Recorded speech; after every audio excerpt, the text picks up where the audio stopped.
J'ai trouvé une coccinelle mutante. Elle est excellente. Elle est grosse en plus, elle est presque plus grosse qu'une bille, quoi. Elle est belle avec ses petites couleurs, c'est bizarre, hein. Enfin bref, allez, vidéo.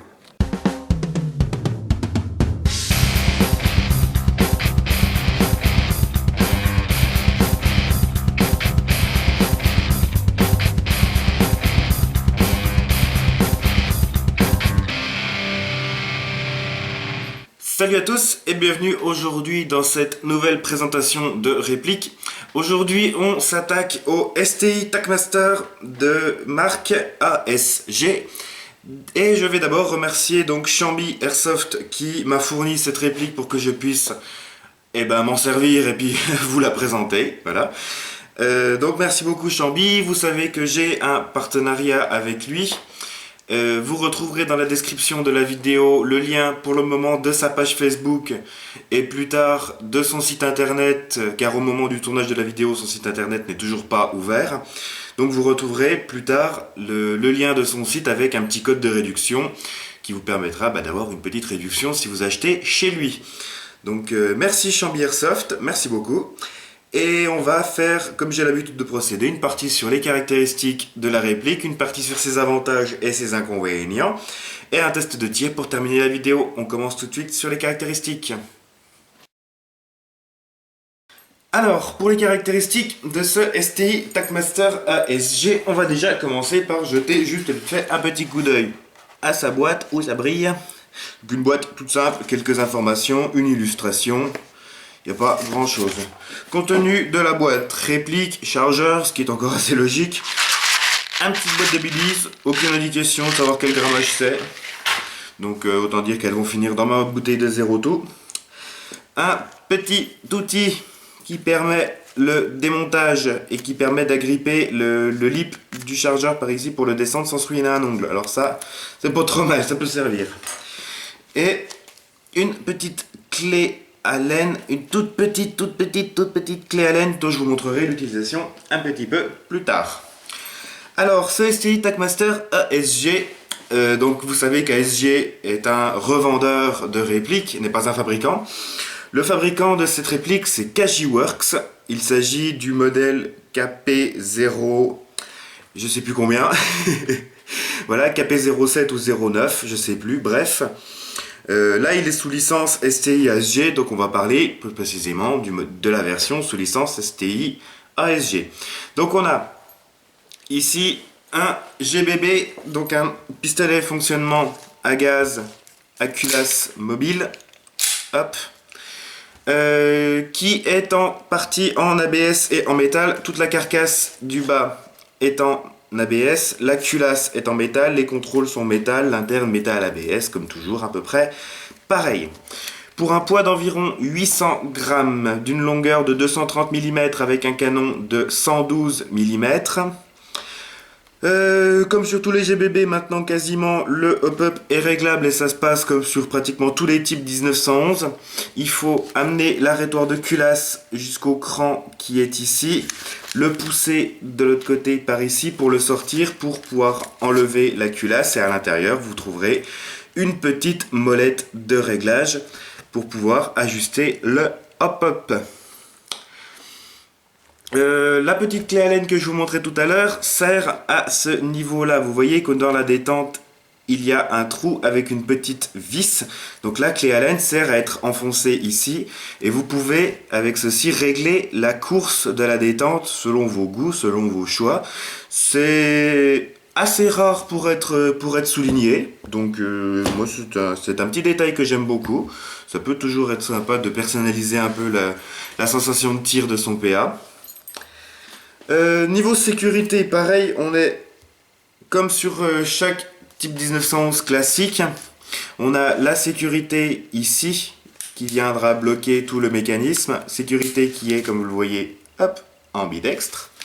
Donc là, une fois que ça s'est enclenché, ça bloque la culasse, ça bloque le système de détente.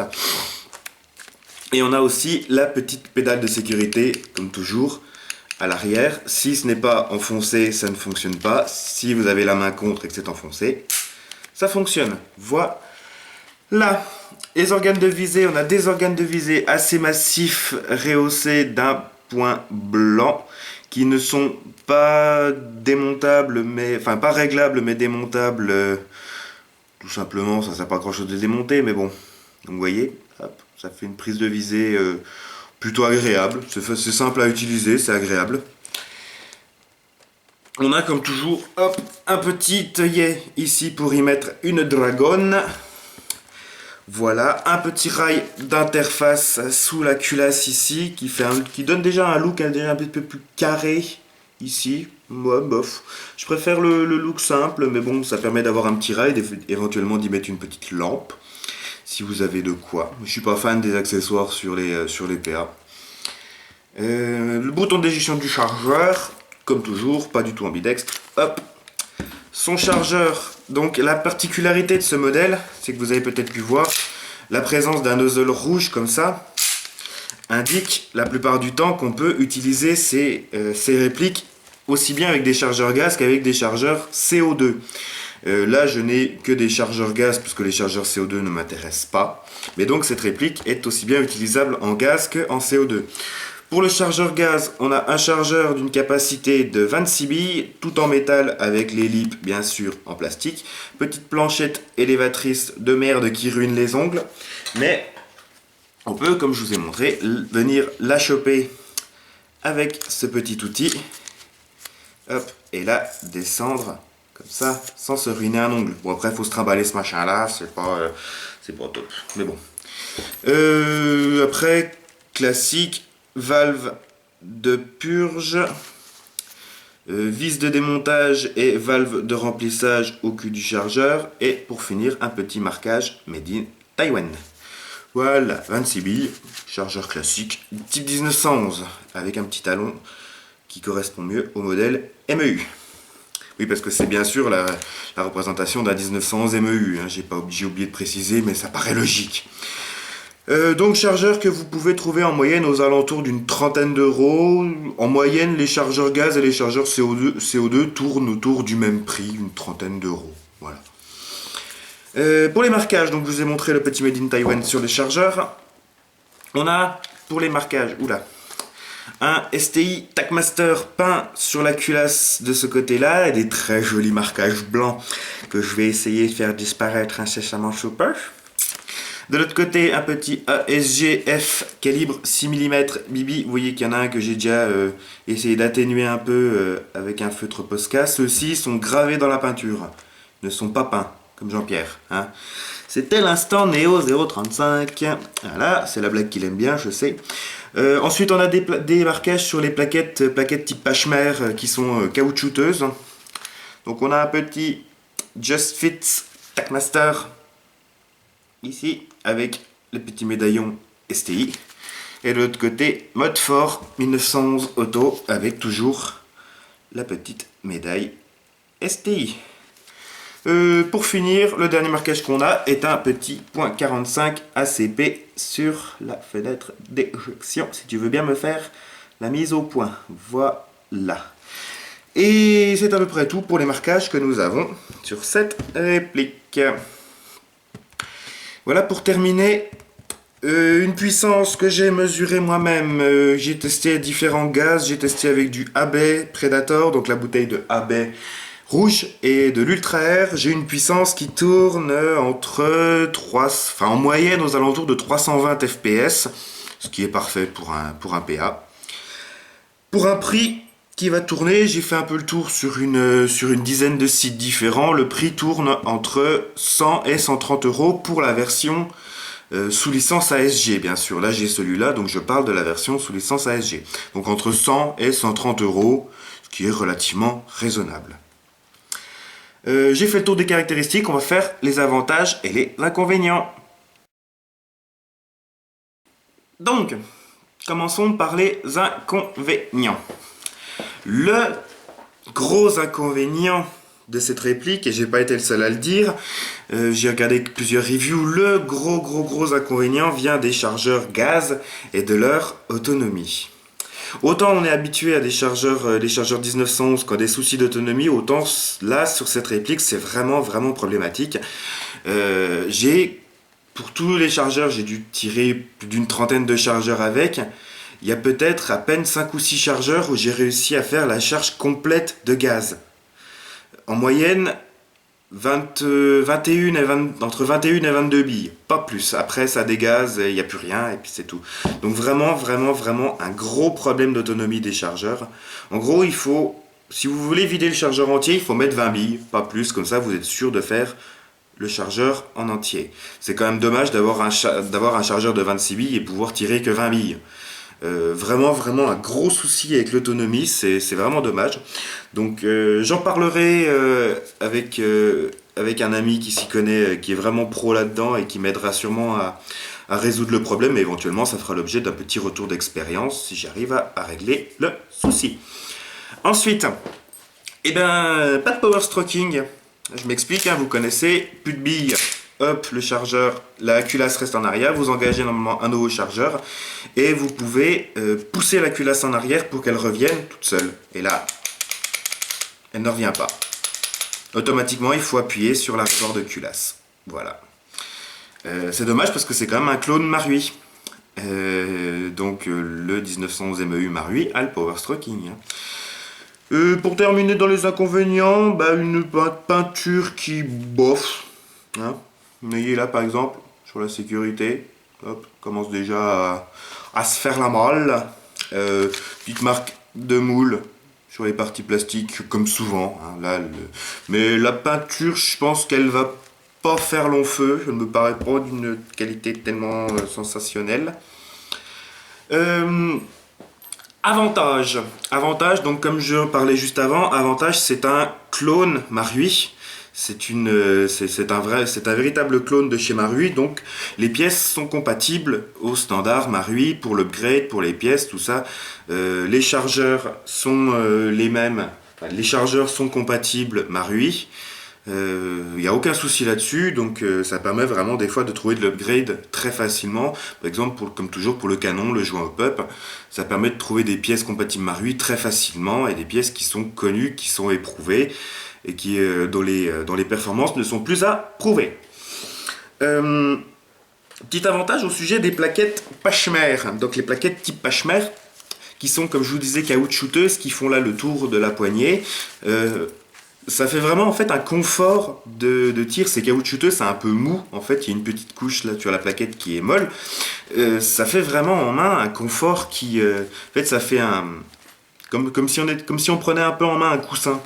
Ça fait vraiment un confort au niveau du tir, au niveau de la sensation sur la main, qui est vraiment top. Même encore plus à main nue, parce qu'on sent vraiment, là avec les gants, c'est pas forcément flagrant. Mais à main nue, on sent vraiment un réel confort sur les plaquettes. En plus, moi je trouve qu'elles sont super stylées. J'adore, personnellement. Mais le confort avec ces types de plaquettes, c'est vraiment, vraiment super agréable. Et pour finir, bah, la possibilité d'y mettre des chargeurs CO2, qui vous permettra par exemple en hiver d'avoir une réplique qui sera un petit peu plus performante qu'avec des chargeurs gaz. Déjà par bonne température elle en chie un peu avec les chargeurs gaz, j'imagine même pas en plein hiver. Donc le fait de pouvoir lui coller un chargeur CO2 dans les fesses, ça peut vous permettre d'être un petit peu plus performant en hiver, donc c'est toujours appréciable. Pour terminer, et ben, comme d'habitude, un petit tir groupé sur le kick et la précision, la portée, kick, portée, précision. Donc un kick super sec, super rapide, qui est vraiment agréable au niveau du poignet. Précision largement 35 mètres en sortie de boîte, une fois le hop-up, un petit chouïa réglé quand même, avec des billes de 0,25. Donc on va pas chipoter, on va pas demander plus, il y a des AEG qui en sortie de boîte font moins bien. Et voilà. Précision, groupement, kick, portée, vraiment, il va vraiment bien quoi, pour un petit GBB en moyenne 130 € en sortie de boîte. On va pas demander plus, quoi, c'est vraiment appréciable. Voilà, on a fait le tour des avantages et des inconvénients. On va faire un petit test de tir pour terminer la vidéo. Donc nous voilà pour le test de tir du STI TacMaster ASG de base KJW. Je vais envoyer 2 chargeurs sur le bidon qui est là-bas, à une distance d'à peu près 20 mètres, 25 mètres, hein, à une vache presse pour une science exacte. Et là, j'ai laissé réchauffer un peu les chargeurs. On va voir ce que ça donne au niveau de l'autonomie. Safety first.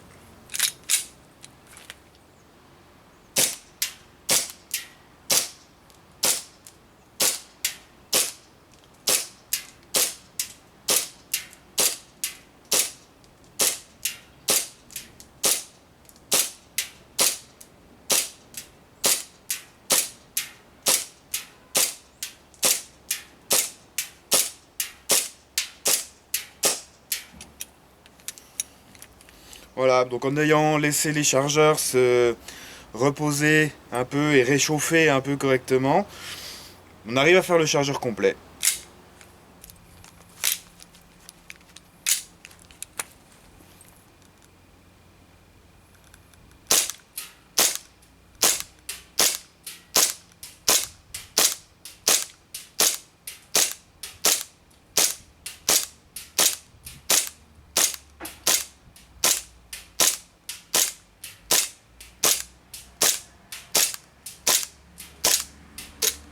Ah, c'était la dernière.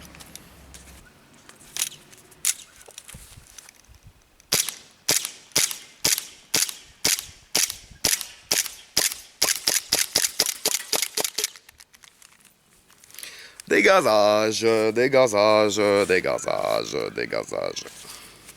Voilà, la vidéo de présentation de cette réplique est maintenant terminée. Donc si je peux me permettre un petit avis pour terminer cette vidéo, bah ma foi, je vais incessamment sous peu essayer d'atténuer au maximum les marquages, les affreux marquages blancs qu'il y a sur cette réplique. Mais j'aime bien, il est sympa à utiliser quand on met assez, pas trop de billes dans le chargeur justement. C'est vraiment en fait le gros souci, gros défaut de cette réplique, c'est vraiment l'autonomie des chargeurs. C'est vraiment dommage, donc je vais essayer de régler ça. Et puis je ferai certainement un retour d'expérience un jour si j'arrive à le régler. Voilà, je remercie encore Chambi Airsoft pour m'avoir fourni cette réplique. Et je vous rappelle que vous trouverez dans la description le lien de son Facebook et par la suite, quand son site sera ouvert, bah, le lien de son site avec le petit code de réduction pour vos achats sur ce site. Vous y trouverez aussi dans la description le lien de ma page Facebook pour vous tenir au courant de mon actualité, la page Facebook de ma team qu'on a créée récemment pour vous tenir éventuellement au courant de notre actualité, de l'actualité de toute ma team. Et pour voir un peu ce qu'on vous raconte de temps en temps. C'est une page qui est assez sympathique, qui commence à prendre un peu d'importance. Donc voilà, vous trouverez tous les liens qui vous intéresseront dans la description de la vidéo. Sur ce, je remercie encore une fois Chambi Airsoft de m'avoir fourni cette réplique. Sur ce, je vous dis merci d'avoir regardé. Si vous avez apprécié, n'hésitez pas à mettre un commentaire, un pouce vert et à partager la vidéo et à vous abonner à ma chaîne si ce n'est pas déjà fait. Merci encore, salut, Airsoft est bien et à la prochaine!